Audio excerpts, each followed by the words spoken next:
Fanime, what's up everybody? Today I want to have a little bit of a discussion about two arcs from One Piece, and I want to pit them against each other in a battle of which one is our favorite.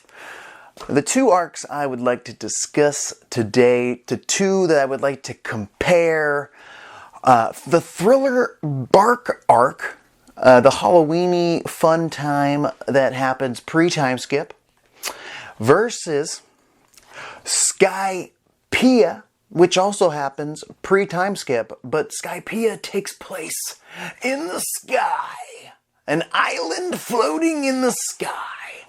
Yes, two very different locations, two very different adventures for the Straw Hat crew.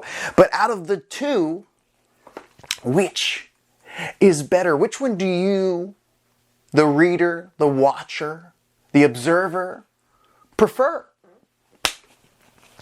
It's a tough one. It really is, because they both have elements that I really like. They both have moments that I really love. But there are moments in both that kind of feel meh or not necessary for the plot ever. Kind of, taints the product a little bit. And those are the negatives that might cost the victory for one of these two arcs. Let's start. You know what? Before we get into it, don't forget to comment down below. Let me know what you think of these videos. Don't forget to like, subscribe, and share more Fanime to the masses. Let's start with the location. Skypiea, right above Jaya, part of, you have the Shandorians and all that fun stuff. Skypiea has its own way of living, its own, what would you call, culture. We had to learn a lot there. Dials, jet dials, floating clouds that you can walk on, iron cloud, string cloud, ball exploding clouds, lots of clouds, but also parts of Shandora we got to adventure. Very fun stuff. El Dorado! We got to see the mystery unfold before us, whereas Thriller Bark arc took place more on a ginormous, haunted-looking ship of an island that moves. A moving island ship thingy that is full of zombies created by Gecko Moria. So it's a spooky place to travel amongst these creatures of the night. And I guess there's other things that you have to add to this conversation. The people of these locations, other than the zombies over in Thriller Bark, we have the Shandorans that I mentioned and the Skypeans, who are pretty cool. None of them except for Conus and her father and Ganfall actually get any development. Oh, there was that little soldier guy that would do the crazy head thing, God, that little greeting, Hesso. Yeah, there was that guy too. I liked him. I did like him. And I liked Ganfall too. He was pretty tough. He was a tough SOB. Was there anybody in Thriller Bark that we vibed with as much as Ganfall, Conus, or Conus' father who should have died?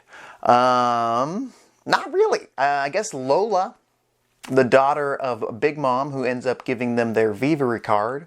So she, I do not believe in I guess she has more of an impact than Conus in a way, because she gives them the Vivere card that saves their asses later on after the time skip. So Lola kind of wins there, and she is also kind of connected to the pig or warthog creature thing as well that was involved in her whole shadow helping Nami or Namizo. So, I would say Lola might win that little duel here between Conus. A little quick little duel ski of female protagonists that we decide to help on this location.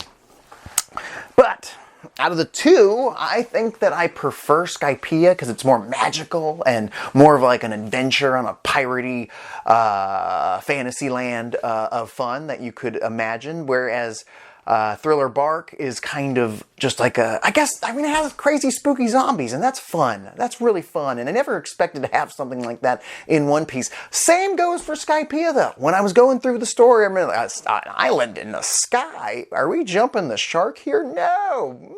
Amazing world that we still haven't really explored yet, and I'm hoping when Rouge becomes a main helper of the Straw Hats of the worst generation, I hope he somehow expands our knowledge of the Sky People, and maybe when we do, Nami will get a little bit of character development since she studied up there for 2 years.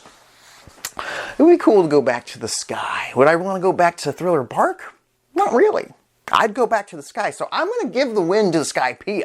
They had their own culture, their own land. The people were better than the mindless zombies, and then the people who lost their shadows kind of sucked. So I'm going Skypiea as a location win here. I mean, comment down below and tell me if I'm wrong.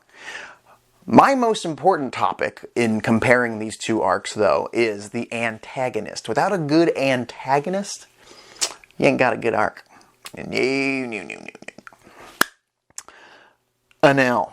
Eneru, a iconic, historic villain from One Piece. A character who would still be a threat in the new world we met well before we made it over the red line, or under the red line through Fishman Island. And we could have met him there and he still would have been somewhat of a challenge. Of course, you know, hockey really changes or armament hockey changes the game.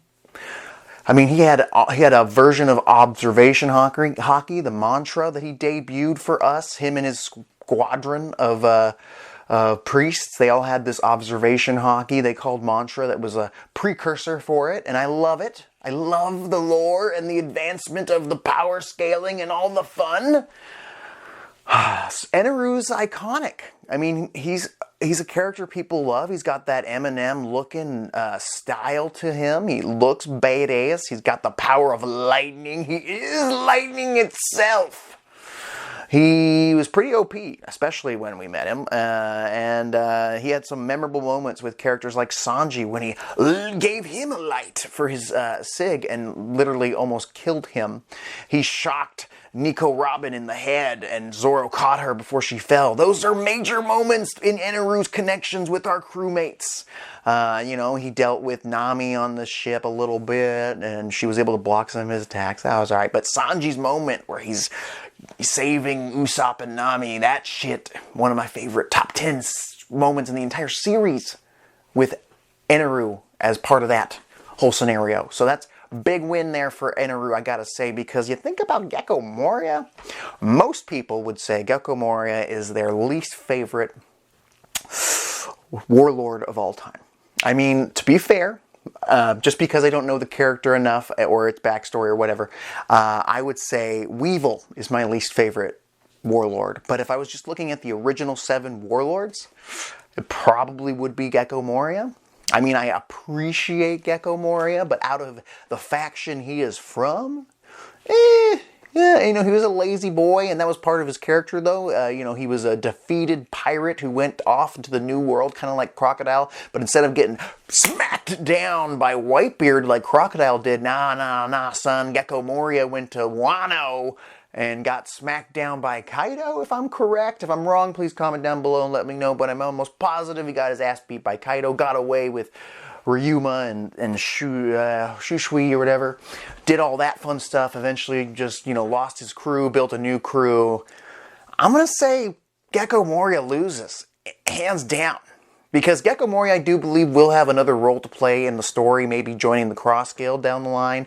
But he's going to be more of a backup player, a guy who could build an army of zombies to even the odds, maybe for the Cross Guild. Just my prediction that I've heard from other people that I'm also taking, and I love it.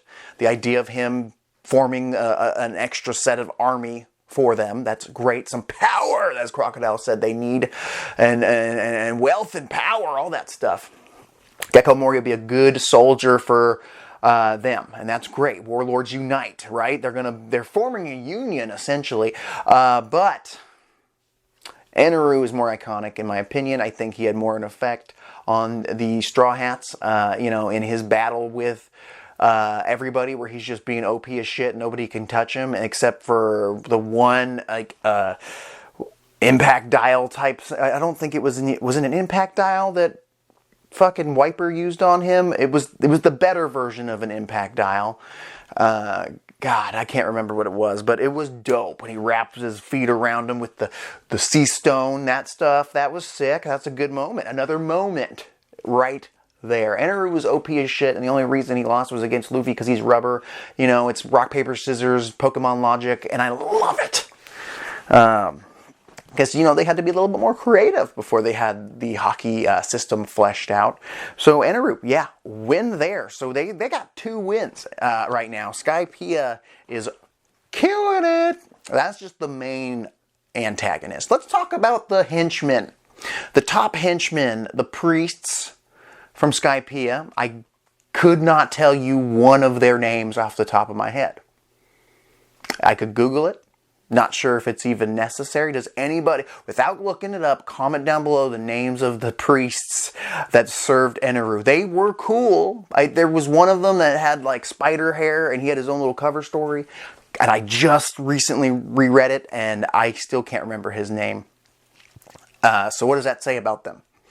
Then Thriller Bark, though, I would have to say that the henchmen, at least one of them, is way better than the main villain, and that's Perona. Perona is a character I absolutely love, and I hope also ends up in the Cross Guild, and you know, becomes an OP addition to their group because her power can wreck people who don't have strong hockey or are not like Usopp, who is always depressed.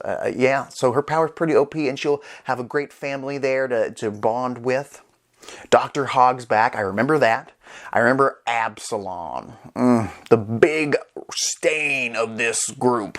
I would hate Absalom sucks, but I'm glad his character was permanently removed from the story after the shiz he did to Nami, and I think he could have just not been part of the whole story, and I would have been fine with it. But I'm glad he was removed. There's not a lot of death in One Piece, so I'll give Oda the win. He erased his mistake.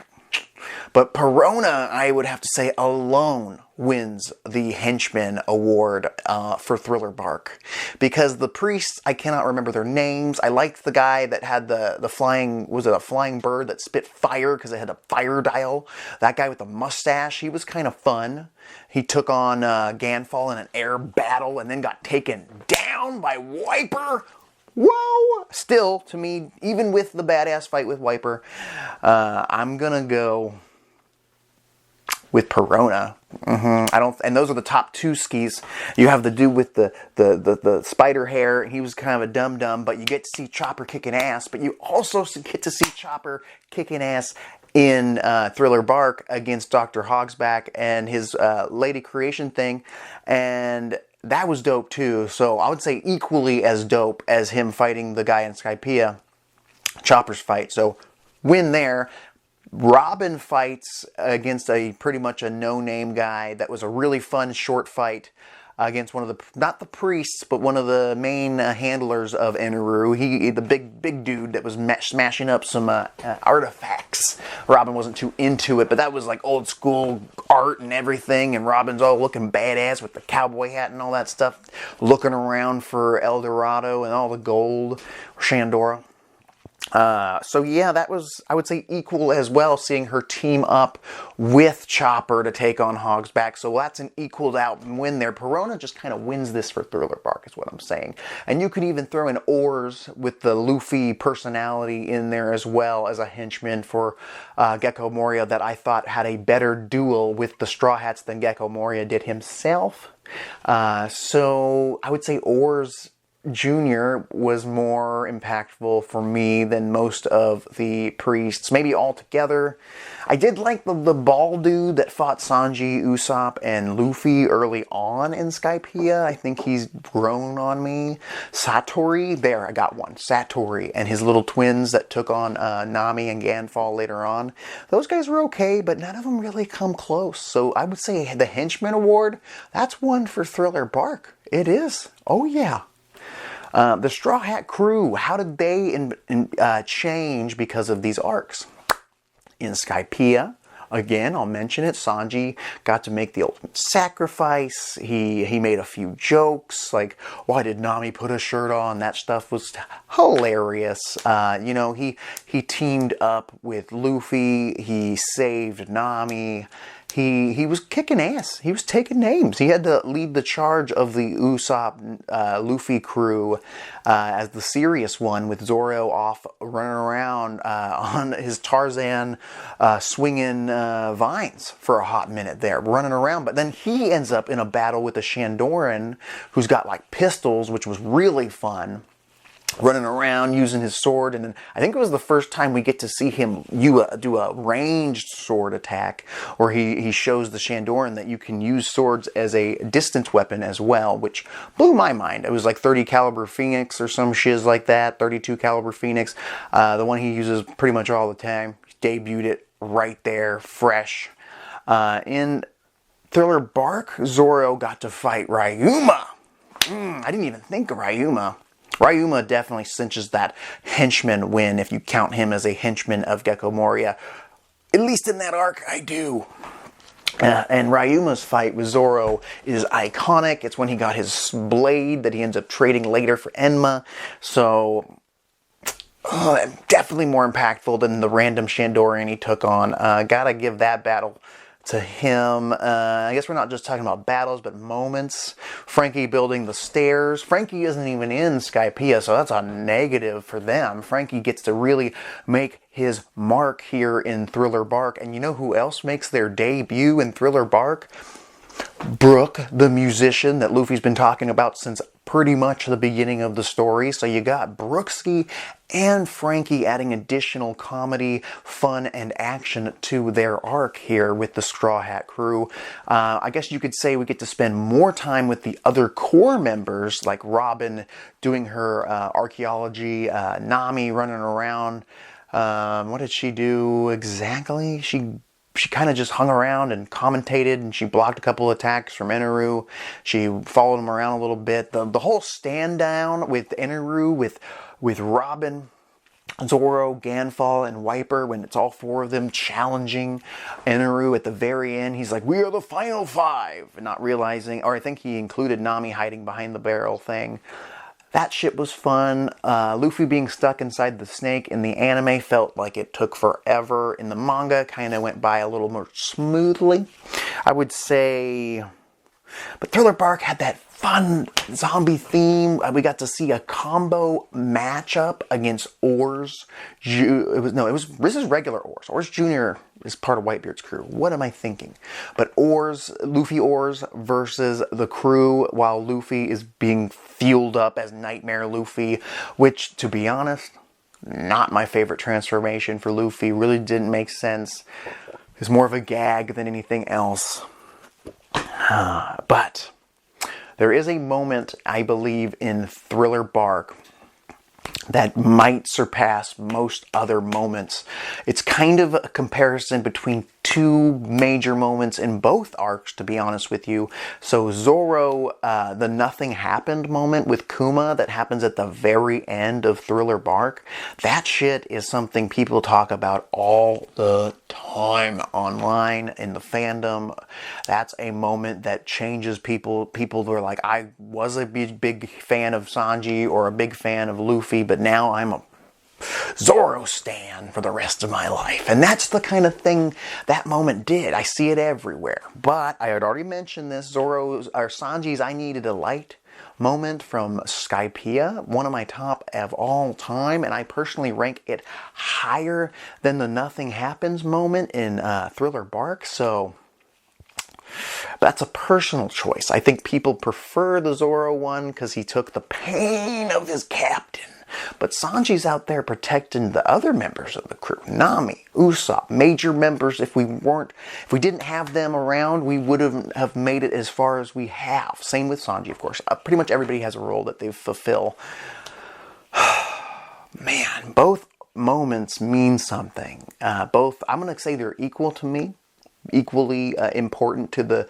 No, Zoro's moment's more important to the story, so I'm going to give that to Thriller Bark. It's a huge moment. We get to see Kuma at the end. Kuma really cinches it for the antagonists. I mean, I said Gecko Moria versus Eneru, but if you add the Kuma addition to the very end, I still say Eneru's important, but Kuma's such a major player. And his first duel there was Zoro, and giving him the pain of Luffy. Sanji trying to take the pain instead, and then get knocked out by Zoro. Oh, that stuff's some good shit. That's the meaty stuff I love about One Piece. This is tough. They both have huge moments, but Usopp versus Perona. I haven't even talked about that fight that much. I mentioned that he's always panicked, he's always depressed, so her ability doesn't work on him. It's a major moment for Usopp, who just came off of leaving the crew in the previous arc, previous saga, leaving the crew and then coming back to the crew, having to apologize, basically starting back from square one, having to prove himself as a member of the crew, taking on Perona, something even Zoro couldn't do at the time. It's huge stuff. It's big stuff. So Usopp doesn't do a whole lot in Skypiea, other than get electrocuted a couple times and cheer people on. I think Usopp and Nami kind of get sidelined a bit. Nami helps take down Absalom with Sanji, so that's a fun team up. Her in the wedding dress, the outfits. I would say the outfits I prefer are in Skypiea for the most part. I love the little get-ups they're wearing there. I mean, Zoro with the goggles. How often do you see that? Never. Over what they were doing. I mean, the outfits in Thriller Bark weren't bad either. Like I said, wedding dress Nami, great outfit for her. I think Luffy was wearing an orange vest at the time, and I think Luffy was just in his classic red. Luffy versus Eneru is a much better duel than Luffy or Nightmare Luffy or whoever. I can't quite remember how. I think he beat the crap out of Gecko Moria and he coughed up all the souls. That was kind of lame. So I'm going to give Eneru versus Luffy the win in the battle between the antagonists for sure. This is tough. This is really hard. There's so many things. Like I said, Perona really cinches it in because I feel like she's going to be an interesting player down the line at the end of the One Piece. I don't think Oda would have kept her around for nothing. Even if she is just a background player for the Cross Guild, I can't imagine she's not going to have some kind of role down the line that we're all going to be like, yes, Perona's still here and she's doing the thing. I'm going to have to give this win. I think out of the two, which one would I like to watch over and over again? Which one would I suggest a new fan that wants to get into One Piece but doesn't know if he can start from the beginning and needs a taste, just needs a little taste, other than a movie? I would have him go through Skypiea, because it doesn't give up too many spoilers for what's going down below. It's kind of a microcosm in itself, its own little movie story of its own. It does have very little to do with what happens down below, and that's something the main fandom isn't a big fan of, and I think it's a fun place to start. You're going to go in blind anyway, not knowing anything about the world. You might as well go in there and figure out this Skypiea land before you go down below and learn everything in the blue waters, where it's even more nutsy-butsy in the hutsy, and I'd say Skypiea would be a recommendation, especially you get an enemy like Eneru, close enough, he's OP, he can kick ass, he takes on Luffy at the end, gets whacked down with the golden ball into the golden bell, and that's a good finish for a main villain like him. He's a good villain to get people into, so I would give the win to Skypiea here. I'm thinking that, and it's hard because Thriller Bark, again, has the nothing happens moment. It has Kuma really showing us what he can do, a guy who debuted way earlier in the series, hundreds of chapters earlier than that. Gecko Moria is a good villain, not a great one. Eneru is a great one, but his henchmen aren't, they're okay. The dog guy was kind of fun dealing with beating up Chopper and then fighting Zoro. Zoro got some major moments in battle, for sure, in Skypiea, but he also did in Thriller Bark, so it's an even trade there. I mean, I think him even just trying to fight Eneru was so much fun. I think the old school art style in the anime in Skypiea is just freaking fantastic. The Thriller Bark animation is really good as well. Luffy pushing the zombie back down into the dirt. Iconic, hilarious. There's hilarious moments in both. Them partying around the fire, the little symbols, the Gear 5 in Skypiea. Lots of little historical future moments to be had from Skypiea. More importantly, I'd rather go back to a Sky Island than back to a Thriller Bark-like island. I think the gimmick of the zombies and whatnot, the spooky Halloweeny world is good the one time, but doing it again would feel repetitive, but going back to Skypiea would not. So I'm giving it the win. I'm giving Skypiea the win, yes! Comment down below, let me know your thoughts. I think Thriller Bark tried. I think they have some big moments. They have Frankie, they have Brooke. They have all these things, but in the end, I think Skypiea is more important to the story in the future. I think it has its own little microcosm. As mentioned, its main villain is fantastic. We get to see Robin doing her archaeology. We get to see every character have a moment of their own. They don't focus too hard on who gets to fight who. Some people get to fight. Wiper's a great side character. I didn't even think about talking too much about Wiper. Wiper kicks ass. Go back and watch it. I highly recommend it. People talk shit about it. I think people talk shit about both these arcs in different ways, but I would have to say Skypiea could be in my top 5. Hands down. Probably number 5 of my favorite arcs of all time, whereas Thriller Bark might be 8. So, please subscribe. I'll talk to you later.